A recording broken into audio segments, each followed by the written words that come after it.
Chapters 43 and 44. Baba's passing away continued.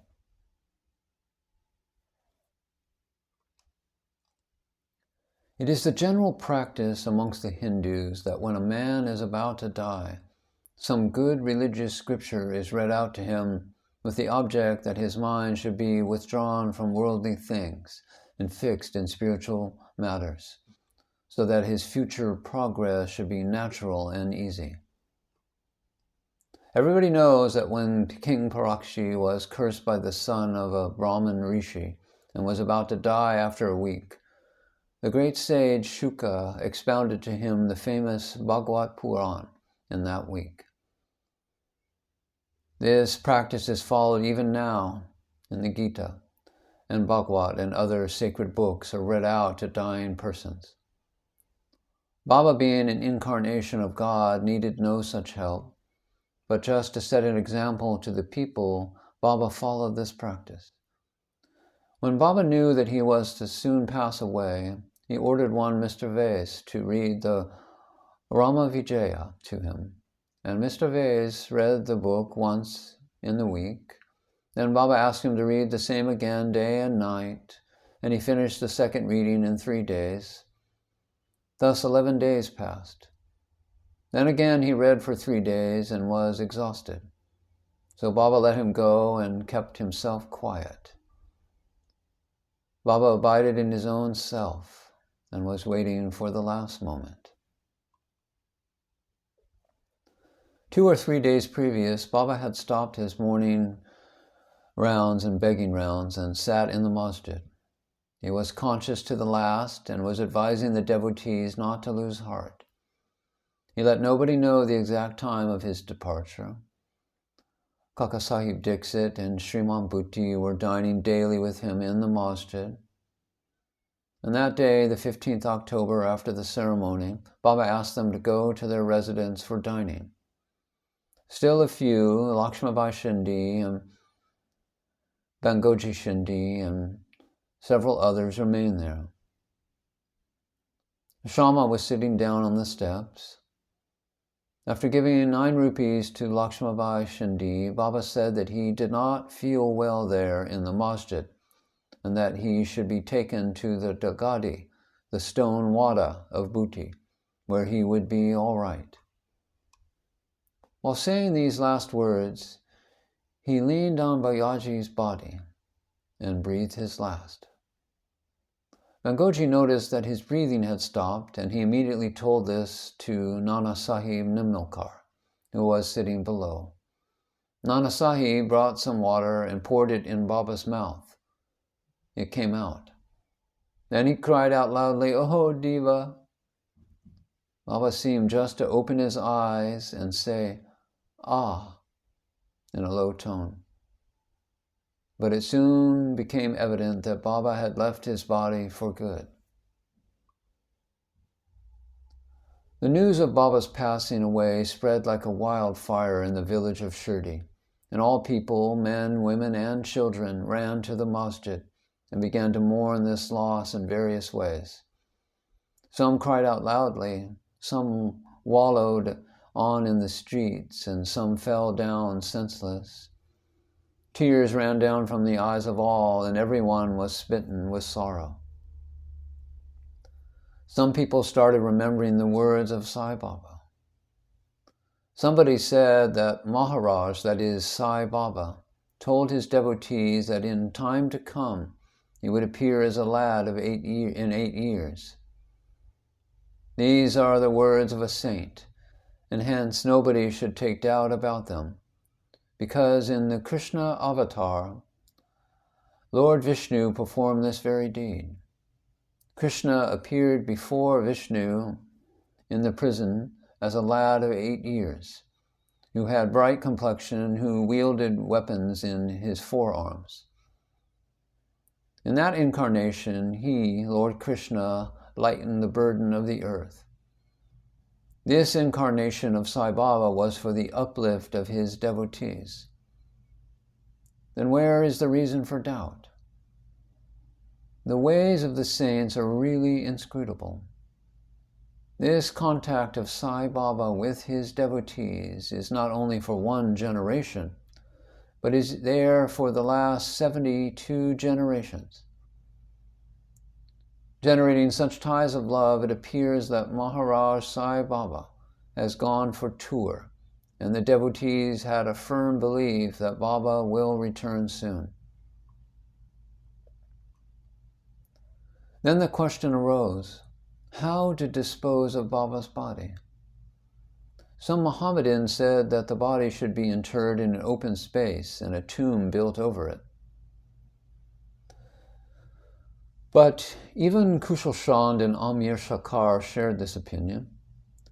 But Ramachandra Patil, the village officer, said to the villagers with a firm and determined voice, thought it not acceptable to us. Baba's body should be nowhere placed except in the wada. Thus, people were divided on this point, and discussion regarding this point went on for 36 hours. On Wednesday morning, Baba appeared to Lakshman Mama Joshi in his dream, and drawing him by his hand, said, "Up soon. Bapu Sahib thinks that I am dead, and so he won't come. You do the worship and the kakad in the morning ceremony." Lakshman Mama was the village astrologer and was the maternal uncle of Shama. He was an orthodox Brahmin, and daily first worshipped Baba in the morning and then all the village deities. He had full faith in Baba.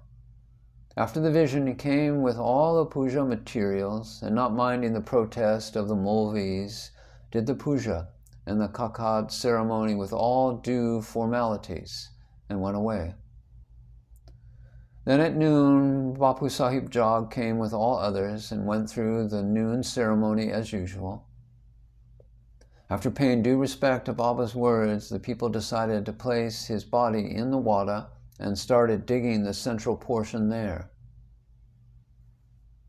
In the evening of Tuesday, the sub-inspector came from Rahata, and others from other places turned up, and they all agreed to the proposal.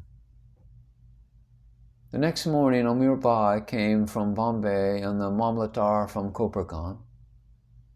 The people seemed divided in their opinion. Some insisted on interring Baba's body in the open field. The Mamlatar therefore took a general plebiscite and found that the proposal to use the wada secured double the number of votes. He, however, wanted to refer the matter to the collector and to Kaka Sahib Dixit, and got himself ready to go to Amnagar. In the meanwhile, by Baba's inspiration, there was a change in the opinion of the other people, and all the people unanimously voted for the proposal. On Wednesday evening, Baba's body was taken in procession and brought to the wada, and was interred there with due formalities in the garba, the central portion reserved for Muladhar. In fact, Baba became the Muladhar, and the wada became a temple and a holy shrine, where so many devotees went, and are going now still, to find rest and peace. All the formalities related to Baba were duly performed by Balasahib Bhatti and Upasani Baba, a great devotee. It may be noted here that, as observed by Professor Narki, Baba's body did not get stiff, though it was exposed for 36 hours, and that all the limbs were elastic, and that his kafni could be taken out without being torn to pieces. Breaking of the brick. Some days before Baba's departure, there occurred an ominous sight foreboding the event. There was in the masjid an old brick on which Baba rested his hand and sat. At night time, he leaned against it and had his asan. This went on for many years. One day, during Baba's absence, a boy who was sweeping the floor took it up in his hand, and unfortunately it slipped from his hand and fell down and broke in 2 pieces. When Baba came to know about this, he bemoaned his loss, crying, "Is not the brick but my fate that has been broken into pieces? It was my lifelong companion. With it I always meditated on the self. It was as dear to me as my life. It has left me today." Some may raise here a question: should Baba express this sorrow for such an inanimate thing as a brick? To this, Hemadpant replies that saints incarnate in this world with the express mission of saving the poor, helpless people. And when they embody themselves and mix and act with the people, they act like them. They outwardly laugh and play and cry, just like all other people. But inwardly they are wide awake to their duties and mission.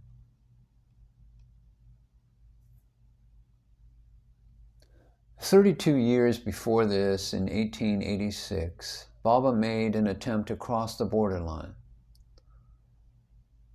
On a Margashirsha Purnima, the full moon day, Baba suffered from a severe attack of asthma. To get rid of it, Baba decided to take his prana high up and go into samadhi. He said to Bhagat Masapati, "My body for 3 days. If I return, it will be all right. If I do not, bury my body in that open land." And pointing to it, and said, "And fix 2 flags there as a mark." Saying this, Baba fell down at 10 p.m. His breathing stopped, as well as his pulse. It seemed as if Baba's prana left the body. All the people, including the villagers, came there and wanted to hold an inquest and bury the body in the place pointed to by Baba. But Masapati prevented this. With Baba's body on his lap, he sat there full days, 72 full hours, guarding it. After 3 days passed, Baba showed signs of life at 3 a.m. His breathing commenced, the abdomen began to move, his eyes opened, and stretching his limbs, Baba returned to consciousness and life again. From this and other accounts, let the listeners consider whether Sai Baba was the height of the body that he occupied for some years, and that Baba left thereafter, or was he the Atman inside it?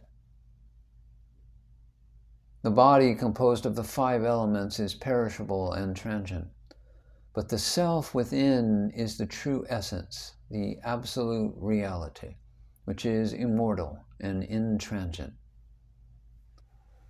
The pure being consciousness, or Brahman, the ruler and controller of the senses and mind, is the thing Sai. This pervades all things in the universe, and there is no space without it. For fulfilling his mission, Baba assumed the body, and after it was fulfilled, Baba threw away the body, the finite aspect, and assumed his infinite aspect. That is, Sai ever lives, as also the previous incarnation of God Datta, Sri Narasimha Saraswati of Gangapur. His passing away is only an outward aspect, but really Baba pervades all animate and inanimate things and is their inner controller and ruler. This can be and is even now experienced by many who surrender themselves completely to Baba and worship him with wholehearted devotion. Though it is not possible for us to see Baba's form now, still, if we go to Shirdi, we shall find his beautiful life-like portrait adorning the masjid. This has been drawn by Shamrao Jakar, a famous artist and well-known devotee of Baba. To an imaginative and devout spectator, this portrait can, even today, be the satisfaction of taking Baba's darshana.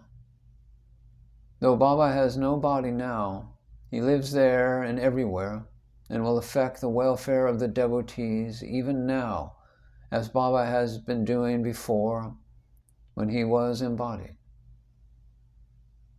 The saints like Baba never die. Though they look like men, they are in reality God Himself.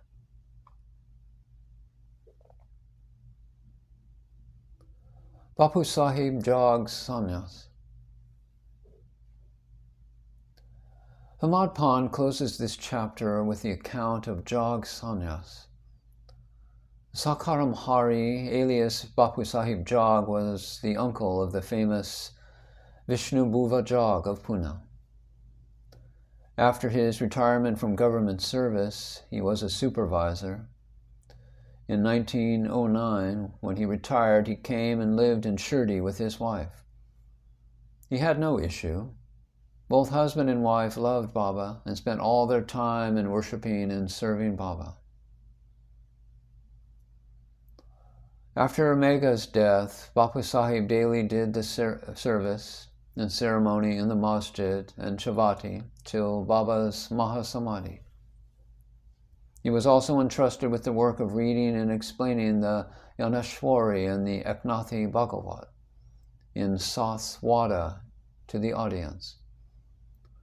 After serving for many years, Jog asked Baba, "Have served you so long, my mind is not yet calm and composed.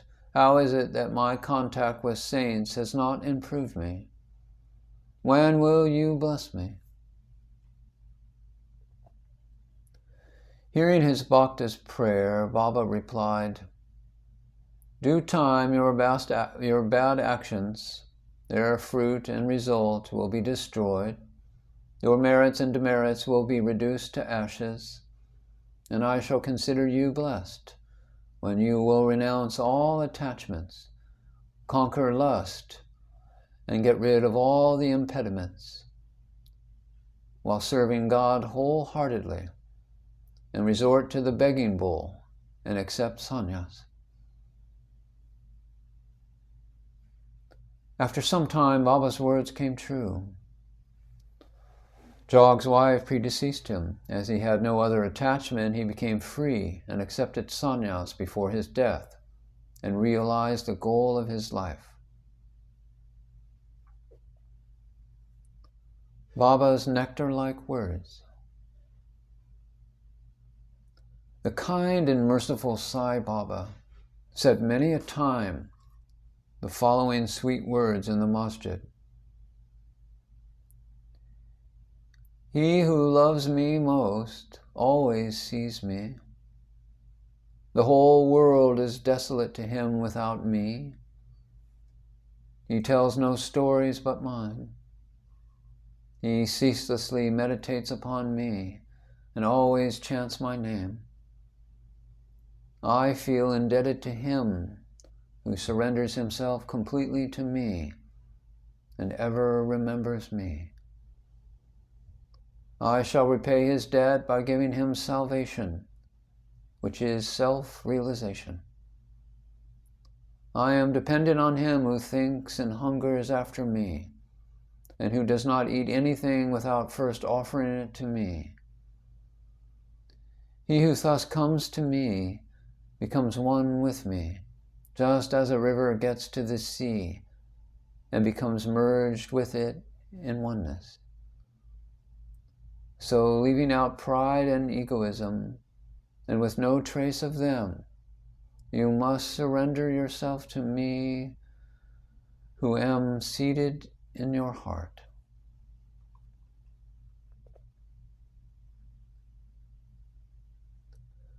Who is this me?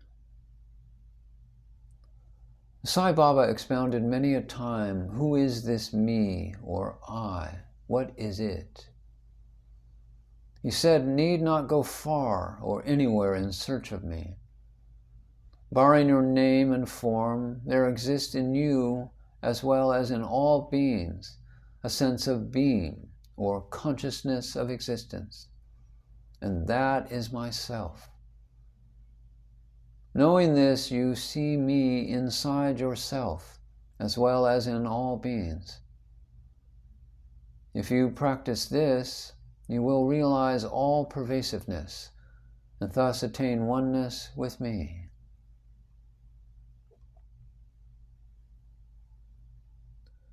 Hemadpant therefore makes a bow to the listeners and requests them humbly and lovingly that they must love and respect all gods and saints and devotees. Has not Baba often said, "Who carps and cavils at others pierces me in the heart and injures me, but he that suffers and endures pleases me most"? Baba thus pervades all beings and creatures and besets them on all sides. Baba likes nothing but love to all beings. Such nectar, pure auspicious ambrosia, always flowed from Baba's lips. He therefore concludes, "Those who lovingly sing Baba's fame, and those who hear the same with devotion, both become one with Sai." Vow to Sri Sai. Peace be to all.